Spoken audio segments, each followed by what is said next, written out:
El pacto. En la época de Moisés, Jehová le entrega en el monte Sinaí, supuestamente, las tablillas de la ley, los 10 mandamientos, que son sobre todo leyes morales cuya interpretación se resume en la religión católica de la siguiente manera. 1. Amarás a Dios sobre todas las cosas. 2. No tomarás el nombre de Dios en vano. 3. Santificarás las fiestas. 4. Honrarás a tu padre y a tu madre. 5. No matarás. 6. No cometerás actos impuros. 7. No robarás. 8. No digas falso testimonio ni mentiras. 9. No consentirás pensamientos ni deseos impuros. 10. No codiciarás los bienes ajenos. Hasta aquí la historia oficial. Ahora veamos la historia real. Jehová, que no es el demiurgo con D mayúscula en sí, sino su manifestación a través de una raza que lo representa, le entrega a Moisés, no en el monte Sinaí, sino en otro lugar al que fue llevado, el código de algoritmos de manipulación de la octava del demiurgo, conocido con el nombre de Cábala o Kabbalah. Desde ese momento, el pueblo elegido para dirigir, mantener la octava en curso, pasó de Egipto a Israel. Esos 10 mandamientos inventados para la manipulación y organización del hombre no son realmente lo que fue entregado a Moisés en el monte Sinaí.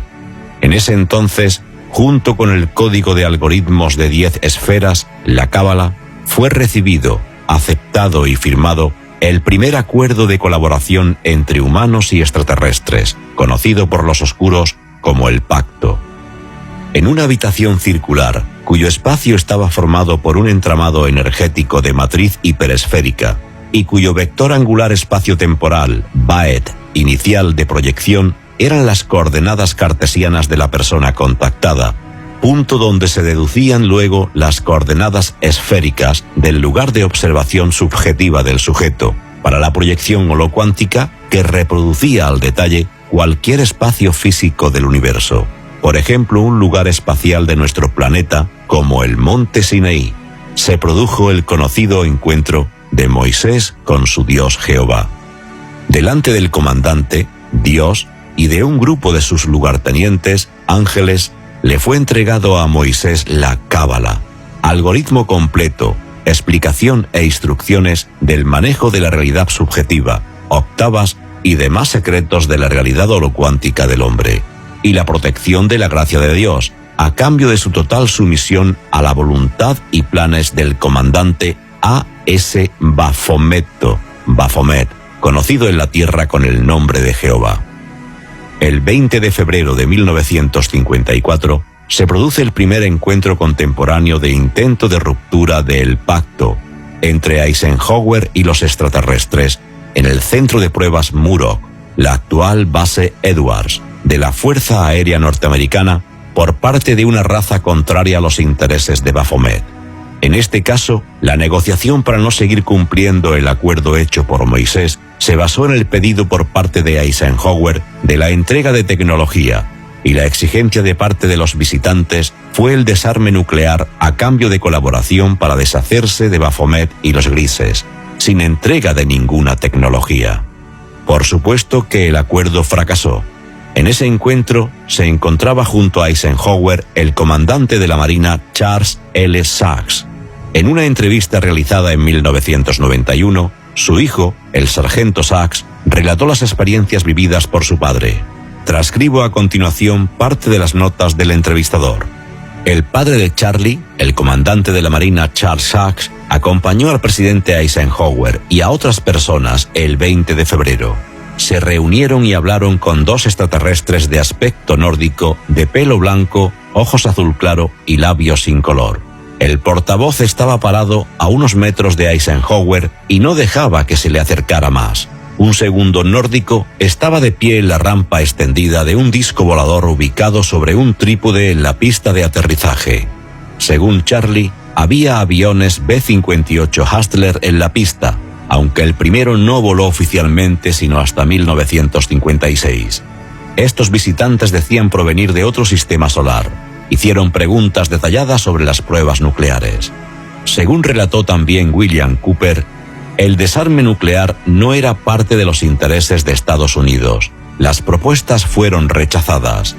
Y el de Lear, este alienígena, sugirió que podía ayudarnos a deshacernos de los grises, pero Eisenhower rechazó la oferta porque no le ofrecieron ninguna tecnología. La oferta de los nórdicos de encargarse de los grises a cambio de un desarmamiento nuclear terrestre fue rechazada la noche del 20 de febrero de 1954 por el presidente y su equipo. Eisenhower quería tecnología extraterrestre y los nórdicos se negaron a realizar intercambios tecnológicos con las autoridades terrestres. El único interés de los nórdicos era el desarme nuclear de Estados Unidos y probablemente de otras potencias mundiales. Tiempo después, se ratificó el pacto a través de los llamados grises, representantes irrestrictos del comandante A.S. Bafometto, y se negoció en este caso tecnología por cumplimiento del pacto de ahí en adelante. Ya tenían el algoritmo, pero les faltaba la tecnología, y esta era la oportunidad para obtenerla. En el año 1935, mientras se celebraba un ritual de iniciación en un templo Rosacruz, uno de los allí presentes se puso a hablar con una voz que no era la suya. El gran canciller de la orden transcribió todo lo que éste decía. El hermano Rosacruz del extraño acontecimiento no era otro que Angelo Roncalli, arzobispo de Mesembría, que más tarde accedería al pontificio con el nombre de Juan XXIII, conocido como el Papa Bueno. Juan XXIII ha sido considerado uno de los papas más queridos de la Iglesia. Pensador y estadista, creía que la estructura de poder del Vaticano estaba totalmente obsoleta y que la misma economía e interés de la Iglesia eran poco transparentes. Sin embargo, el esfuerzo que hizo para prepararlo fue en vano, ya que antes de establecer nuevas reglas, falleció. Uno de los eventos que más han marcado la vida de Juan XXIII fue una extraña experiencia vivida en su estancia veraniega de Castel Gandolfo, en el año 1961. Aunque era un secreto a voces, su secretario personal decidió hacerla oficial 20 años después de la muerte del prelado. Transcribo a continuación lo relatado por él. El Papa y yo estábamos caminando a través del jardín una noche del mes de julio de 1961, cuando observamos sobre nuestras cabezas una nave muy luminosa. Era de forma oval y tenía luces intermitentes y de color azul y ámbar. La nave pareció sobrevolar nuestras cabezas por unos minutos, para luego aterrizar sobre el césped, en el lado sur del jardín, narró el secretario. Un extraño ser salió de la nave. Tenía forma humana, a excepción de que su cuerpo estaba rodeado de una luz dorada y tenía orejas más alargadas que las nuestras. Su santidad y yo nos arrodillamos. No sabíamos lo que estábamos viendo, pero supimos que lo que fuese no era de este mundo, por lo tanto, debía ser un acontecimiento celestial. Rezamos, y cuando levantamos nuestras cabezas, el ser todavía estaba allí. Esto nos comprobó que no era una visión lo que vimos. El Santo Padre se levantó y caminó hacia el ser, añadió el asistente. Los dos estuvieron alrededor de 20 minutos uno frente al otro. Se les veía gesticular como si hablaran, pero no se sentían sonidos de voces. Ellos no me llamaron, por lo que permanecí donde estaba y no pude oír nada de lo que hablaron. Luego, el ser se dio la vuelta y caminó hacia su nave y enseguida se elevó. Su santidad dio media vuelta hacia mí y me dijo: «Los hijos de Dios están en todas partes, aunque algunas veces tenemos dificultades en reconocer a nuestros propios hermanos». Este fue el segundo intento contemporáneo de destruir el pacto. Claro está que tampoco se logró hacer nada, porque Juan XXIII falleció 2 años después, el 3 de junio de 1963. ¿Casualidad? ¿Quién sabe?